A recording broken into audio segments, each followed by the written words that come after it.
Hello, hi everyone.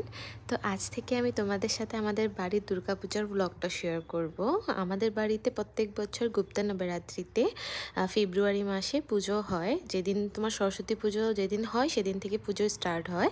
আর সেদিন ছিল আমাদের বাড়িতে ষষ্ঠী।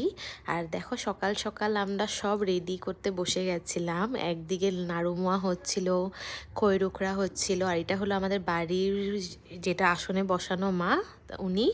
তারপর দেখো এদিকে আমরা সব প্রিপারেশন চলছিল। তারপর নাড়ু মোয়া খৈরুকরা অনেক কিছু ভোগের জন্য বানানো হচ্ছিল। আর এদিকে তারপর এগুলো বানিয়ে আমরা বসে বসে সবাই গল্প করছিলাম।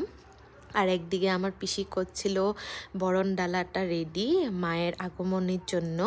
আর এদিকে বাড়িতে মা এসে গেছে, ভাইরা গিয়ে নিয়ে এসেছিল, আমরা যাইনি। তারপরে আমি, মা আর আমার সিস্টার ইনল আমরা সবাই মাকে বরণ করে নিলাম। তো মাকে বরণ করে আমরা বাড়িতে নিয়ে গিয়েছিলাম।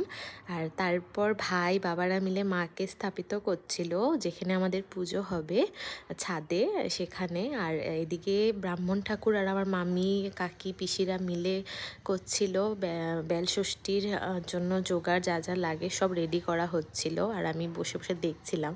আর কাকিরা এদিকে পুষ্পপত্র সাজাচ্ছিল। আর বেলবরণের আগে আমরা যাব গঙ্গা নিমন্ত্রণ করতে।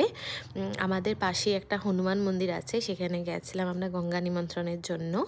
আর তারপরে এসে আমরা একটু চা খেয়ে নিয়েছিলাম, কারণ বেলষষ্ঠীর পুজো স্টার্ট হবে আর সবাই উপোস ছিল, তো একটু চা খেয়ে নিয়েছিল সবাই।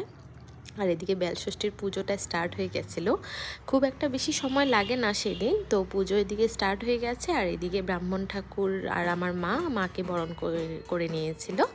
আর তারপরে নেক্সট মিনি ব্লগে আমি তোমাদের সাথে শেয়ার করব সপ্তমী পুজো। আর আজকের জন্য এতটুকুই, দেখা হচ্ছে কালকে নেক্সট মিনি ব্লগে। তোমরা প্লিজ আমার চ্যানেলটাকে সাবস্ক্রাইব করে দিও, লাইক করে দিও, শেয়ার করে দিও। Thank you.